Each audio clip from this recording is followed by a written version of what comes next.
If you've been following my channel for a while, you know that one of my favorite aspects of Call of Duty is the class customization. So I was a little bit confused and concerned when I heard that Modern Warfare was going to let you customize your entire class mid-game.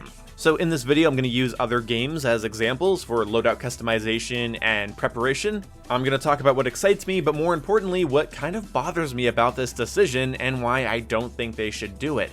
So hopefully you wait till the end of the video to comment, and yeah. It goes without saying that when I say change your class, I mean not change from one class to another, I mean change the contents of your class. Also, yes, I have not played the game yet. People are going to comment that. They comment that with every game that I talk about that I haven't played yet. They seek to remind me that I haven't played it yet. Yes, I understand that I haven't played it yet. We will wait until it comes out to have a definitive opinion. I'm just talking about this as a concept. Let's talk about what I like first, and then move on to the more negative stuff and some comparisons. So obviously, in every Call of Duty game, people find something to abuse, whether it's incredibly easy sniping, overpowered shotguns, overpowered explosives, spawn traps, camping spots, whatever it might be, people find a way to abuse something in every Call of Duty, every year. It's the nature of games, it's the nature of online games. People try to optimize their fun, and for a lot of people that play Call of Duty, their fun is derived from ruining everyone else's fun, which, you know what, I can kind of relate to. But if I was able to customize my class mid-game, I could throw on different perks, attachments, and weapons that allow me to play in a way that counters other people. If I forgot to build a class with a stun grenade and somebody's getting a little quickscope happy, I can throw on a stun grenade mid-game and then try to counter them with it, because it's hard to quickscope when you're basically blind. The ability to throw on smoke grenades, stun grenades, a certain perk that counters something mid-game because it's being abused, or it's just being overused and you just want to counter it, that's great. You don't have to suffer throughout that match because you forgot something. Here's where my negativity comes in a little bit. Actually, a lot of it. Because a lot of Call of Duty skill comes down to preparation. Call of Duty is a very easy and accessible game, but we take for granted the fact that the game punishes us if we forgot to bring something that would be useful in the moment. I started to love Call of Duty Ghosts a hell of a lot more when I started building classes that directly counter the bullshit that people were pulling in Call of Duty Ghosts at the time. Classes that counter IEDs and campers and thermal scope users. Classes that would allow me to find you without you seeing me and then me taking you out of your camping spot or whatever you're doing. But I had to prepare for those types of engagements by building those classes ahead of time, knowing what I'm going to run into, which requires game sense, game knowledge, and confidence. Knowing what you're going to go up against and then preparing for it is literally the definition of tactical. Because the definition of tactical is to formulate a plan and then act on it. And if that's what being tactical essentially boils down to, then allowing me to just adapt my loadout mid-game kind of removes some of that preparation, thus making me feel less smart, thus making me feel less tactical, thus making me a little unhappy. Call of Duty has a great way of making you feel like, what's a good relatable feeling?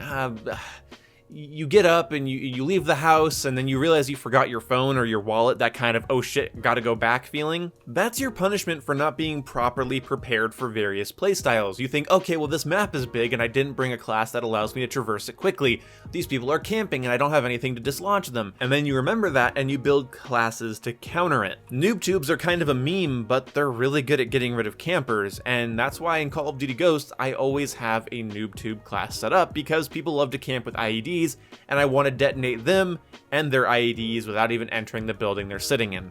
That's preparation, that's game sense. Is it simple? Is it like hard math?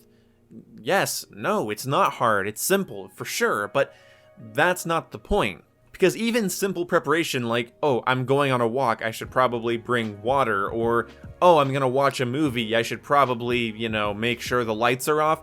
It's simple, but the people that don't do it have glare on their screen. They become dehydrated, they don't bring their wallet with them to work and they're like, oh god, I hope I don't get pulled over because that's where my license is. It's simple, but it's beneficial to remember and prepare. Let's talk about Warframe and the fact that Warframe does not allow you to customize your weapons or Warframe mid-game. So the Warframe you pick, you are stuck with. The mods on that Warframe are stuck on that warframe while you're in that mission. The mods on your weapons are also stuck there. The weapon you did or didn't bring is also brought or not brought. You cannot change this once the game has started. So if you're going to fight a boss that requires precision and you brought a flamethrower, that is on you. If you go into a level that you know has tight quarters and you bring something that can deal self-damage, that's on you. You go to the open world and you don't have a sniper rifle, again, you guessed it, that's on you. Understanding the game and preparing for its various challenges is the definition of being tactical. Now you're thinking, well, in Battlefield, I can customize my stuff mid-game all I want, and I think, yes, you can do that, but the thing is, Battlefield is a different beast. Battlefield has a lot of different variables, and you are only one of 32 people in a 64-player match when you're playing Battlefield. So yes, you can adapt your loadout to whatever situation might arise, so if you're dying constantly with an AR, you might want to switch to a sniper rifle. But that's because those maps are big, the teams are large, and things can get very chaotic very quickly. Not having a class that can counter certain things could pose a problem to you. Battlefield allowing you to customize your loadout mid-game isn't some nice convenience. Battlefield allowing you to customize your loadout is essential to adapting to certain situations and countering certain types of people. Also, Battlefield matches are much longer, so of course, even more things can happen in those amounts of time.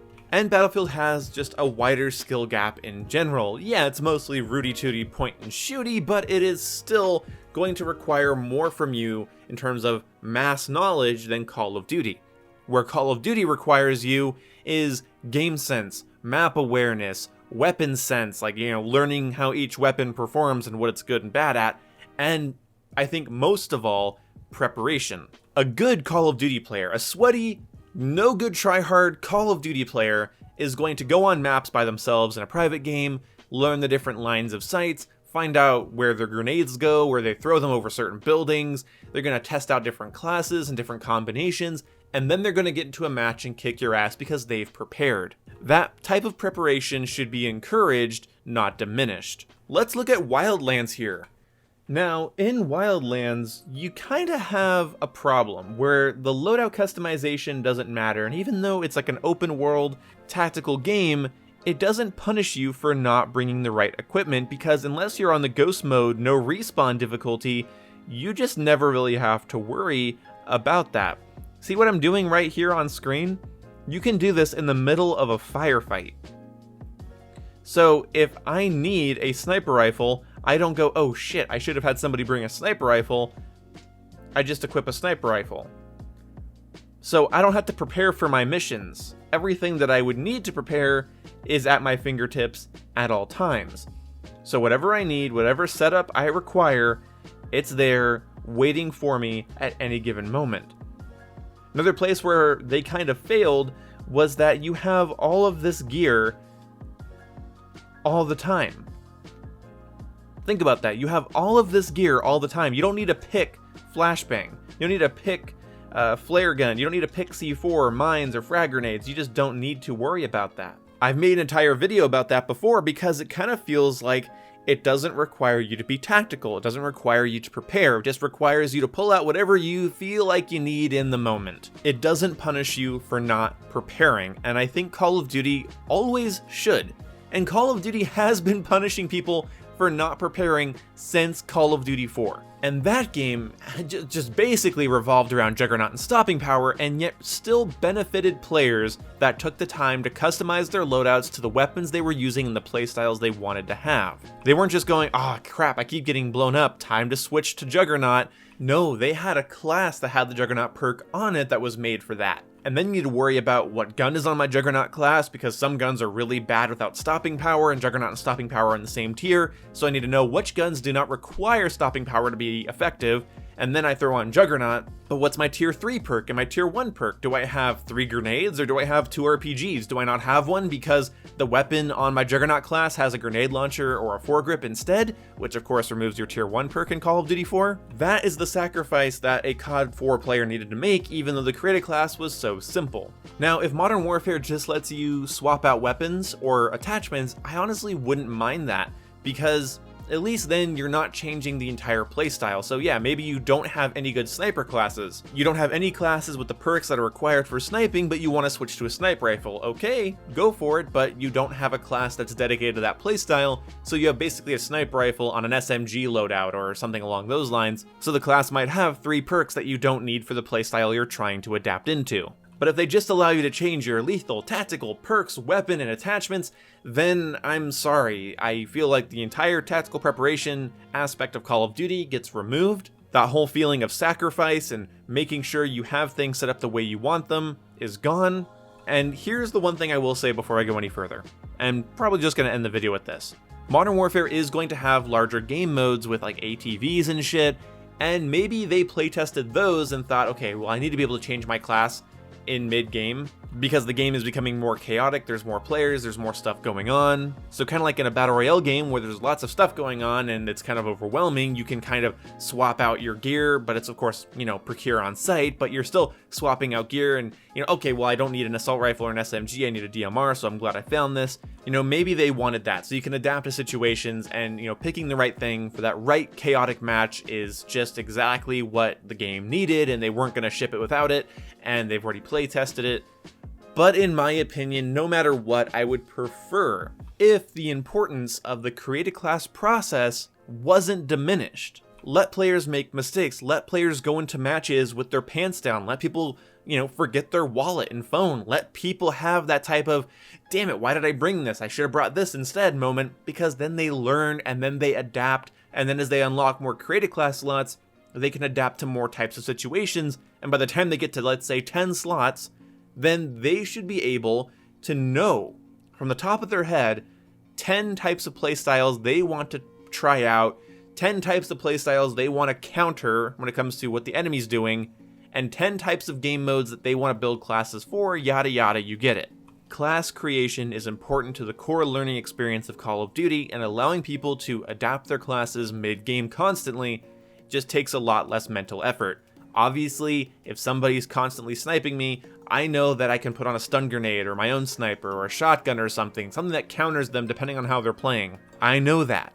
What I don't know is when I'm making my class before a match, how enemies are going to play and what class I'm going to need to switch to that I've already pre-made and have pre-prepared for those various situations. So we talked about other games, talked about some of the things I don't mind about the idea, and then I basically went on for like 10 minutes about the things I really don't think work. But I really wouldn't trade that tactical preparation for convenience. I just wouldn't. But who knows, we'll see when the game comes out how it plays and how it feels, but as far as I can tell from the gameplay I've seen, it's just going to make the customization feel kind of trivial, and I'm not looking forward to that, but who knows, I've been wrong before, and I'll admit it when I am, if I believe that I am. I guess it's a preference thing, I can't really be wrong or right, it's just going to come down to what do I like and what do I not like, and who knows. Anyway, I'll see you when I see you, goodbye.